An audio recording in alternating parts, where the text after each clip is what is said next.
salut à toutes et à tous et bienvenue sur ma chaîne, j'espère que vous allez bien. Moi c'est Dofoga pour ceux qui ne me connaissent pas et pour les anciens, vous-même vous connaissez votre go. Alors aujourd'hui l'histoire que je vais vous raconter, peut-être qu'il y en a qui la connaissent, peut-être que non. Donc contrairement aux histoires que je raconte sur les stars ou quoi que ce soit, là c'est vraiment une histoire un petit peu très scare.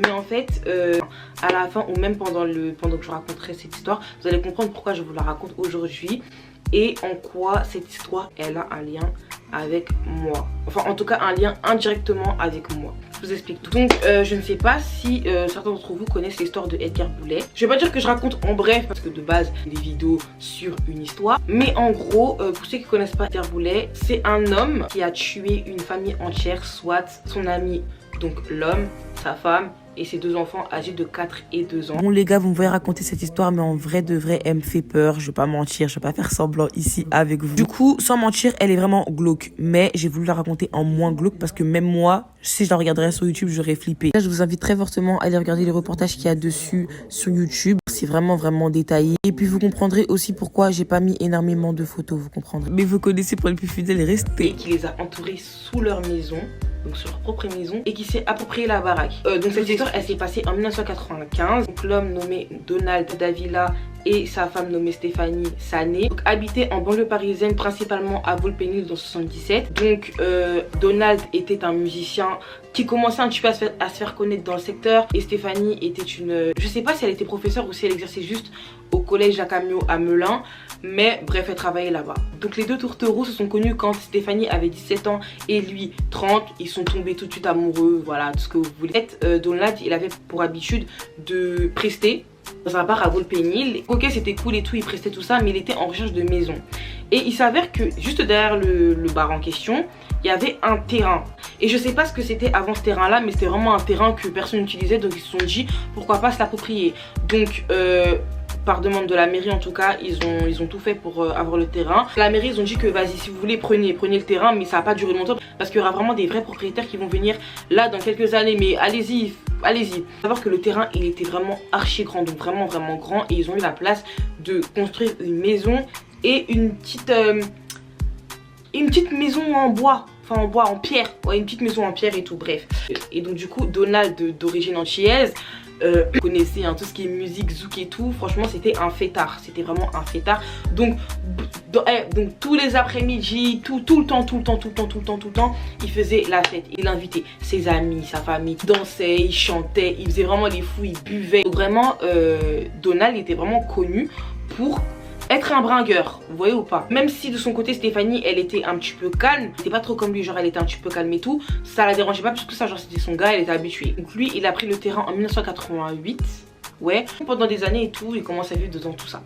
Maintenant ils avaient deux enfants. En 1990 ils ont eu leur premier enfant, donc Donald Junior, et ensuite en 1993 ils ont eu leur deuxième enfant, Donatella. Et en fait Donatella elle avait un parrain. Ok, et ce parrain là il avait un pote nommé justement Edgar Boulet. Je vous jure que quand je dis son prénom ça me donne des frissons. Maintenant ce qui se passe c'est que Edgar il n'était pas trop apprécié par le couple, enfin en tout cas par Stéphanie, et ça Donald il le savait. Vous voyez elle appréciait pas trop, en plus c'était un mec qui criait, c'était un mec de la bagarre, genre il a déjà fait de la prison à Fleury. Fleury pour ceux qui connaissent pas c'est une ville dans le 9-1, dans 91 pardon, donc il a déjà fait de la prison là-bas et tout. Il était pas trop aimé par Stéphanie, pas trop apprécié par Stéphanie en tout cas, et ça Donald il savait. Et donc du coup un soir du 16 septembre 1995 il y avait une fête et Edgar il avait demandé à Donald de l'accompagner parce que pour prester en fait, pour prester là-bas. Donc du coup Donald il y va avec toute sa famille. Tout se passe bien, tout ça, ok. Tout se passe bien, tout ça, y a pas de problème.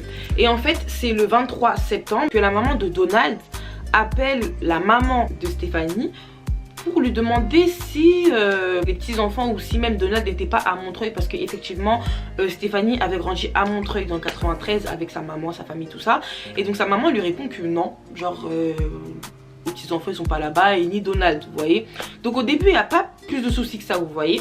La maman elle commence à harceler sa fille, son gendre et tout ça, pas de réponse. Le lendemain pas de réponse, et c'est le surlendemain, donc 2 jours après, que sa maman commence à avoir un petit instinct. Elle se dit que c'est bizarre que sa fille elle réponde pas, que vous voyez ou pas. Donc du coup elle décide de se rendre directement au terrain, donc à la maison. Donc elle prend le train, tout ça, elle vient à Melun. Et donc Melun qui est la gare de Volpénil en gros. Du coup elle vient à Melun, mais en fait elle a tellement peur qu'elle appelle son fils et sa nièce. Donc elle les appelle, ils viennent à Melun et tous ensemble ils vont au terrain. Au moment d'aller au terrain et tout, il voit que tout est fermé, qu'il n'y a personne dans la maison. Elle est fermée à clé. Donc du coup, ils font le tour, ils cassent la vitre, ils rentrent dans la maison. Et de là, ils voient que dans la maison, il y a tout. Genre, il y a tout. Déjà, le chauffage, il est allumé. Alors que d'après sa maman, Stéphanie, elle ne pouvait pas sortir en laissant le chauffage. Genre, s'il y avait le chauffage, c'est que Stéphanie était là. Donc, du coup, elle voit que le chauffage, il est allumé. Qu'il y a tout. Il y a tous leurs habits, il y a tous leurs chaussures. Il y a tout dans la maison. Mais il n'y a pas de traces de Stéphanie, ni Donald, ni les enfants.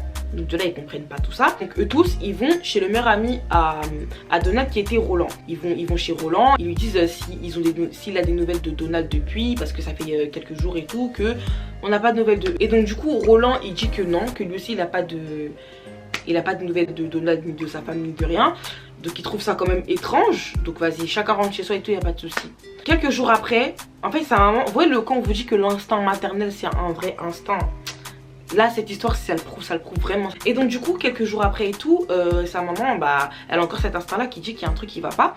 Elle repart dans la maison et cette fois-ci, elle voit qu'il y a quelqu'un dans la maison.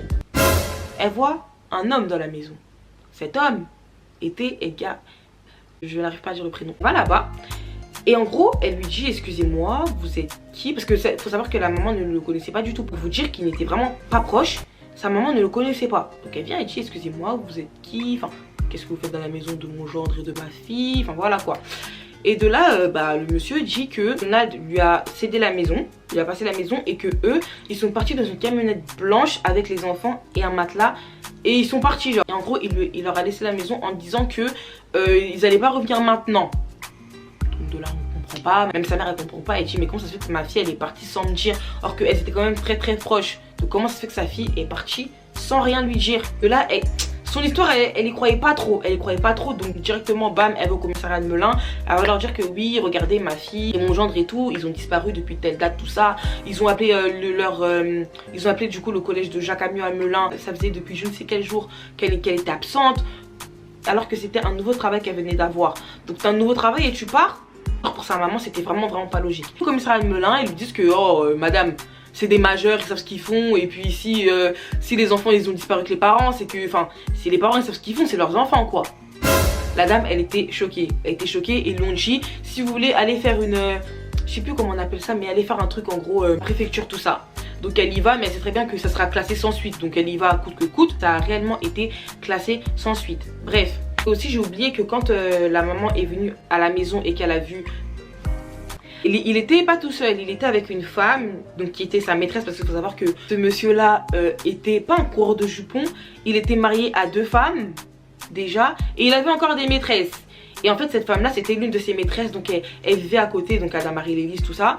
Et c'était sa maîtresse. Bref, le jour où du coup la maman est partie surprise dans la maison, elle était là. Et quand le monsieur racontait, elle affirmait tout ce qu'il disait. Genre oui c'est vrai, oui ils sont venus, oui il y a un monsieur en camion qui est venu, oui ils ont pris un matelas, oui ils sont tous partis ensemble et tout. Genre elle affirmait tout. Donc en vrai de vrai, la mère elle avait tout pour y croire, mais elle y croyait pas. Maintenant la maman, en fait le monsieur elle trouvait trop louche. Donc même si le commissariat de Melun il ne voulait pas l'entendre, elle est partie jusqu'à commissariat de Montreuil, donc son propre commissariat, pour signaler pour les 2 petits en tout cas, pour les 2 bébés, parce que à ce qui paraît les 2 ils étaient adultes, donc s'ils disparaissent c'est leur problème. Mais en tout cas vu que les 2 bébés c'est des mineurs, ils peuvent faire quelque chose. Elle va du coup au commissariat de Montreuil et elle dit que oui mes deux petits enfants et tout ils ont disparu tout ça, mais ils ont dit on peut rien faire. Genre ils ont vraiment classé ça sans suite, ils s'en foutaient total. Elle est partie dans des presses, ils s'en foutaient total. Elle a voulu contacter la télé, ils s'en foutaient total. On n'avait rien à faire. Elle, le monde il est méchant. Est vraiment méchant. Bref, donc elle coûte que coûte, elle a pas laissé. Donc tout le temps ils faisaient des allers-retours chez lui pour demander s'il avait des nouvelles d'eux et tout. Il disait que non, il a pas, allé demander à un tel. Et en fait, quand on demandait à son entourage, est-ce que vous savez où ils sont? Tout le monde dit que ce monsieur-là donnait des versions différentes à chacune des personnes. Donc à quelqu'un, elle allait dire que oui, il est sans doute parti dans une secte. À d'autres, il disait que oui, le camion. À d'autres, il disait que oui, il avait des problèmes de drogue parce que, enfin, des problèmes de drogue. Donald, il fumait, enfin vous voyez il fumait et tout ça, et que à ce qui paraît il avait acheté de la drogue à quelqu'un, du coup il avait des problèmes avec la personne en question, donc il a fait avec sa famille, il veut pas qu'on le retrouve. Il avait pas des problèmes d'alcool, mais vous voyez genre quelquefois vous vous disputez et tout, vous voyez carrément l'événement auquel le monsieur il les avait invités le 16-17 septembre 1995, ce jour-là il s'était disputé avec sa femme, donc c'était un petit peu un prétexte qu'il a dit qu'en gros peut-être que oui, sous l'alcool, sous l'effet de l'alcool, ils se sont disputés et que bam, hop, il a pris les enfants, il est parti et que elle, bref, il donnait plusieurs versions différentes à tout le monde. Et ça en fait ça a énervé la mère, Donc bref, elle a fait ses démarches et tout, elle a fait. Et un jour elle revient encore à la maison comme elle avait l'habitude de faire et elle voit qu'en fait il n'y a plus les voitures. Il faut savoir que le monsieur faisait comme s'il était chez lui. Donc il avait repeint les murs. Il faisait comme s'il était chez lui.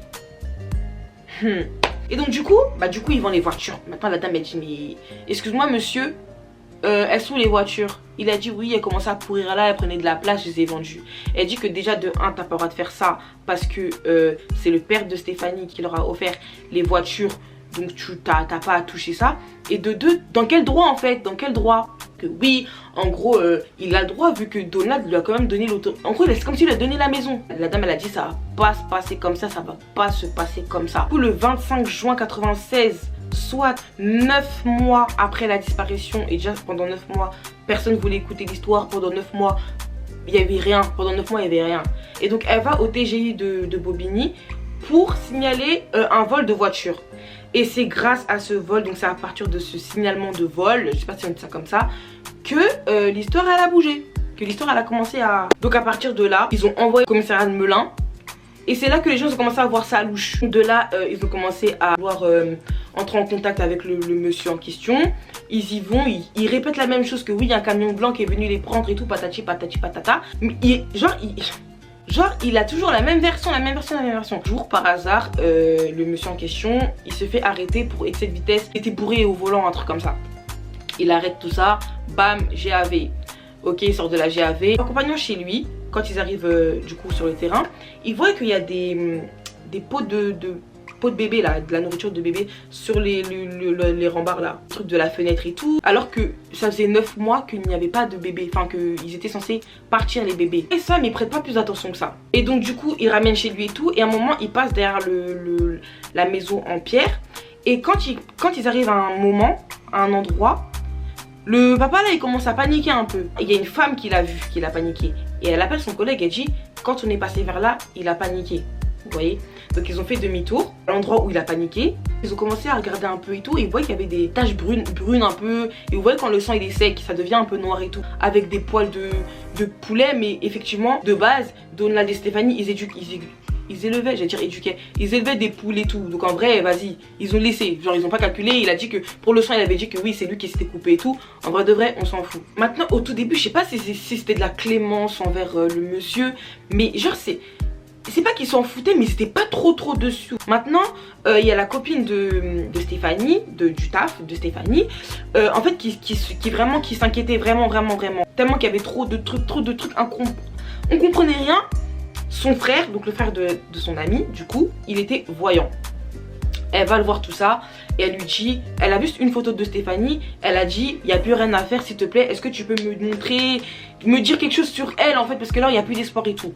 De là il commence à voir, commence à faire des travaux tout ça, et il voit que là où elle est, il y a du sang sur les murs, et des traces de sang sur les murs et tout, il y a beaucoup de gens autour d'elle, et qu'il y a un grand black qui ne devait pas sortir du ventre de sa mère. Genre c'était mieux pour lui qu'il sorte pas du ventre de sa mère. Or, maintenant sa copine elle comprend pas, elle dit mais c'est quoi cette nana? Elle tu sais quoi, viens on va directement sur les lieux. Donc ils vont chez Stéphanie et Donald.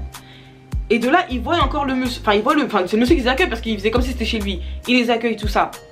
Et de là, le voyant il est pas bien. Il commence à dire à sa copine, hey, j'ai envie de partir.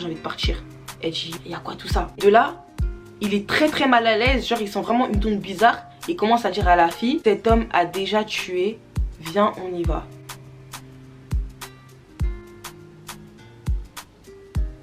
Du coup il partait tout, donc là ça cogitait dans sa tête, comment ça cet homme a déjà tué et tout.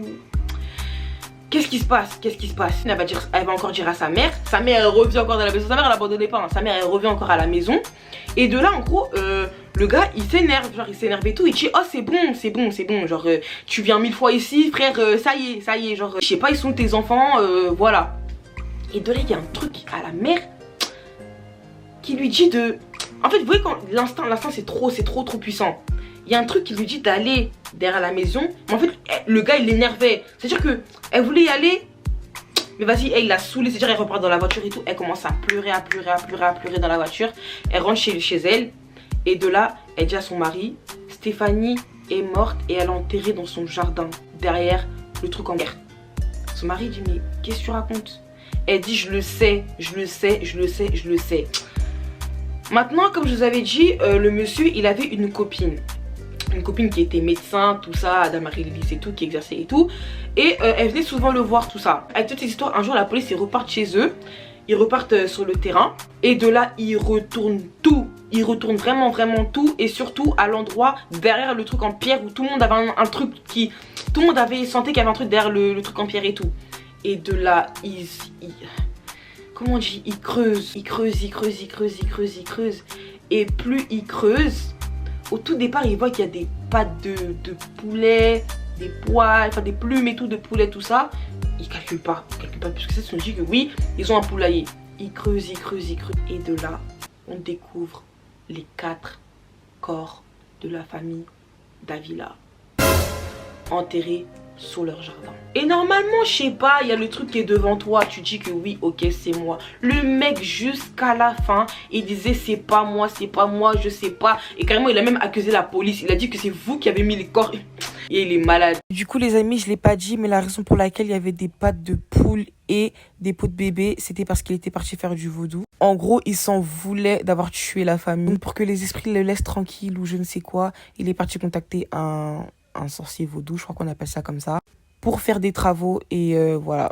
Ouais, c'est vous qui avez mis les corps parce que moi je sais pas, pour moi ils sont partis, je les ai vus, il continuait avec son discours. Bref, bam, il a été arrêté, tac, au cachot. Là en fait je saute parce que l'histoire elle est vraiment, voilà. Je vous dis clairement ce qui s'est passé, donc effectivement, monsieur avait tué Donald et sa famille, tout ça parce que l'homme logeait, Adamarie-Lélis, il logeait là-bas. Tellement qu'il payait pas ses factures, il truquait rien du tout, on l'attège. Et sa copine justement, sa maîtresse, elle lui a dit qu'en vrai de vrai, mon gars, si tu trouves pas de logement et tout, moi je te tège. Et certes c'était sa maîtresse, mais il l'aimait trop. Et c'est vraiment elle qui l'aidait dans tout ce qui est administratif, tout. Parce qu'il faut savoir que lui il était instable, hein. Instable mentalement, instable dans sa vie, c'était vraiment le chaos. C'est vraiment elle qui le... Voilà, donc sans elle, il était rien. Donc du coup, elle a dit que si tu trouves pas de maison d'ici là, oh moi je te tège. Donc de là, il est parti voir tous ses potes. Tous ses potes, ils disaient non.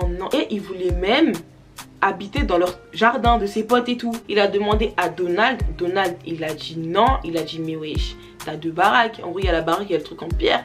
Wesh, laisse-moi. Non, il voulait pas. Et à ce qui paraît, c'est à cause de ça. Parce que d'après le voisinage, le soir du 17, je crois, il y a une grosse dispute qui a éclaté entre eux. Ils ont entendu les gens crier et tout, mais rien de grave à ce qui paraît. À ce qui paraît, c'est ce jour-là qui les a tués. Maintenant, vous voyez sa copine, à ce qui paraît, elle était là au moment des faits. Mais elle était séquestrée dans la maison en pierre. Mais elle a entendu des cris horribles. Elle entendait des cris horribles, mais elle pensait que c'était dans son rêve. Bref, elle a commencé à raconter n'importe quoi. Donc elle était de mèche avec lui. Mais là je saute encore, hein. Donc ils ont déduit qu'elle était de mèche avec lui. Mais malgré ça, elle a fait seulement 4 mois de prison. Elle est sortie. Or que lui, il a pris perpète. C'est-à-dire que c'était vraiment voilà. Bref, donc voilà. Donc là je m'arrête sur cette histoire là. Parce que déjà je suppose, si je vous la raconte que vous regardez la vidéo, c'est que peut-être vous ne connaissez pas l'histoire. Moi je la connaissais vraiment pas. Maintenant, pourquoi cette histoire elle a un lien indirectement avec moi? Je vous explique. Ceux de Snap, vous savez comment j'ai tremblé, j'ai peur de raconter l'histoire et tout. Mais là je vous raconte. En gros, il y a 2 jours de cela, j'étais sur TikTok, vous connaissez et tout. Et vous voyez des fois sur TikTok il y a des histoires un peu comme ça. Donc je vois et tout ça et je tombe sur cette histoire là. Et je regarde et tout, je regarde. En fait, je vois dans les hashtags, il y a marqué Volpénil et Melun. Il faut savoir que moi, à l'époque, quand j'étais petite, avant d'habiter où j'habitais à Volpénil. Jusqu'à là, vous suivez. Et donc, du coup, et tout, bah déjà, vu que j'ai vu Volpénil et tout, c'était vraiment le tôt le matin, il était 7h du matin, 8h du matin. J'envoie le TikTok à ma soeur. Ça, ok. Elle voulait pas regarder parce qu'elle aime pas les trucs comme ça et tout, mais bref. Donc pendant que je lui parlais et tout, le TikTok en fait, il nous envoyait directement voir le témoignage sur YouTube, tout ça, enfin le reportage, pardon, de ce que je viens de vous raconter, tout ça. Je regarde. Et en fait, je reconnais les endroits de la ville, je connais Volpénil. Et c'est pas et tout, je raconte à ma soeur, je raconte. Et je lui dis, imagine où on habitait avant et tout, genre on voyait la maison et tout. Et elle me dit, Magdala, je te mens pas te dire que cette histoire elle me dit quelque chose, mais je me rappelle que là où on habitait, il y avait une maison abandonnée un peu, juste à côté de chez nous, genre le voisinage, et on avait archi pas le droit d'y aller. Il faut savoir qu'en faisant mes recherches, j'ai vu exactement la même chose d'une fille qui témoignait exactement ce que ma soeur venait de dire. Maintenant moi je lui dis, vas-y toi, qu'est-ce que tu racontes et tout, genre déjà juste ça ce qu'elle m'avait dit. Pour moi c'était pas possible, je pouvais pas habiter à côté d'un truc archi connu, parce qu'il faut savoir que cette histoire là est vraiment connue. Il y a que moi qui la connaissais pas, je crois. De vrai. Et donc du coup on parle et tout. Je dis ouais t'es sûre et tout. Elle me dit ouais. Et en gros moi là où j'habitais avant, je vois la maison de chez moi. Donc là de ma fenêtre je vois la maison. Vous voyez ou pas, je vois la maison. Donc du coup je parle avec ma soeur et tout. Et de là le temps il commence à passer. Vous voyez on commence le matin, il était 9h ou 10h je crois. Et elle me dit que, je te jure que cette histoire là elle me dit trop quelque chose et que oui je me rappelle et tout, que quand on avait déménagé ici, en gros dans cette maison là, elle avait entendu mes parents parler de cette histoire et tout, d'une histoire un petit peu pareille et tout, qu'ils avaient retrouvé des os et tout, non. Maintenant moi je dis, oh, attends je demande à maman, je descends et tout, je demande à ma mère, je dis ouais maman tu te rappelles où on habitait avant et tout, tu connais l'histoire et tout, non. Elle dit quelle histoire? Je dis ouais l'histoire des gens qui étaient morts et tout, non. Elle me dit bah oui. Et en mode, elle me dit ça, elle me dit oui en mode, genre oui je connais, genre, je dis ah. Je dis comment ça tu connais? Elle me dit bah oui et tout, les Antillais et tout, truc. Mais tu sais qu'on habitait là où ils sont morts. Et je dis oui, Volpénil. Elle me dit non. On habitait, tu vois où il y avait leur maison, on habitait dans la maison. Je dis mais tu racontes quoi? Parce qu'il faut savoir que moi, je suis venue dans cette maison là en 2005 si je me trompe pas. On est venu en 2005, donc j'habitais à Volpénil en 2004, un truc comme ça, donc j'avais 4 ans. Donc moi personnellement, je me rappelais pas quand ma mère allait raconter ça, même si j'ai une mémoire un peu. C'était ma soeur qui se rappelait de ça, elle a 3 ans de plus que moi, donc elle avait 8 ans. Elle se rappelait de l'histoire, ok. Donc là je dis à ma mère, mais comment ça? Elle me dit, le terrain, il était tellement grand, donc comme je vous ai dit, ils avaient la place de mettre 2 maisons. L'histoire s'est passée en 1995. Ils ont retrouvé les corps en 1996. Le gars il était jugé en 2000. Et nous on habitait là-bas en 2004. Soit on va dire 10 ans après, 9-10 ans après. Entre temps ils ont tout rasé. Ils ont tout rasé. Entre temps ils ont enlevé les maisons. Et ils ont fait d'autres habitats par-dessus, en sachant qu'il y a un cimetière à Volpénil. À même pas quelques mètres de la maison en question, il y a un cimetière où ils reposent tous là-bas. Et ma mère elle est en train de me dire que les nouveaux habitats qu'ils avaient fait, on habitait dedans.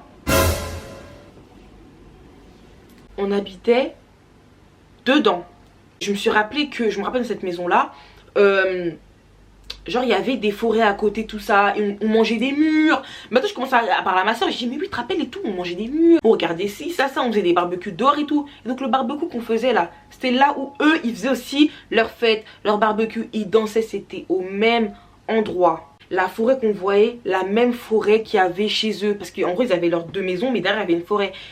Et je vous jure que quand j'ai su ça, alors désolée ma caméra elle s'est éteinte donc je rattrape avec mon téléphone. Comme je disais, quand j'ai su ça, j'étais traumatisée, genre c'était à 2 jours et ça fait 2 jours que je suis vraiment traumatisée. Certes c'était il y a longtemps, certes le mec il a pris perpète, certes tout ça, mais en fait se dire que t'as habité dans une maison où déjà l'histoire elle est connue, déjà de 1, et qu'en plus de ça, en dessous de toi il y avait des enterrés, ils ont été enterrés pendant 1 an, que les corps ils reposent juste à côté de chez toi, je vous jure que dans ma tête ça allait pas. Ça fait 2 jours que je suis j'ai envie de me chiasse dessus. Sur Snap et tout, on me comprend pas, on dit mais raconte l'histoire et tout. J'avais trop peur même de raconter l'histoire, j'avais trop peur. Parce que quand je vous dis que la maison, je la vois de chez moi, je peux pas vous montrer parce que tu connais, c'est ma maison. Mais je vous promets que c'est une horreur, Bref, en tout cas, l'histoire elle est vraiment super triste. J'espère que vous avez aimé l'histoire. Pas si je raconterai encore des histoires glauques comme ça, mais moi juste te raconter parce que ça avait indirectement un lien avec moi. Et j'espère du coup qu'elle vous aura plu, que tout ça.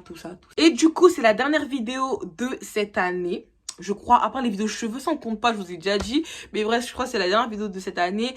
Donc je vous remercie à tous de m'avoir suivi. Je remercie vraiment tous ceux qui m'ont suivi, toute cette année, qui m'ont pas unfollow, même les années d'avant, tout ça. Je vous remercie de fou malade, c'est grâce à vous. Si aujourd'hui je continue, si j'ai la force, parce que je suis une personne qui abandonne aussi quand je vois que voilà, ça tient pas, tout ça. Je suis une meuf qui lâche. Et si aujourd'hui je lâche pas, c'est grâce à vous et je vous remercierai jamais assez. Continuez à me donner de la force. Continuez à vous abonner ceux qui sont pas abonnés, parce que ça c'est méchant par contre. C'est méchant, mais je m'en fous. Je préfère mes abonnés. Merci infiniment. Vous êtes les best de chez les best de chez les best. Et j'espère que 2022 sera une meilleure année pour vous. Vous le méritez. Love you so much. Plein de bisous. Et on se retrouve à l'année prochaine. Si Dieu le veut. Bisous.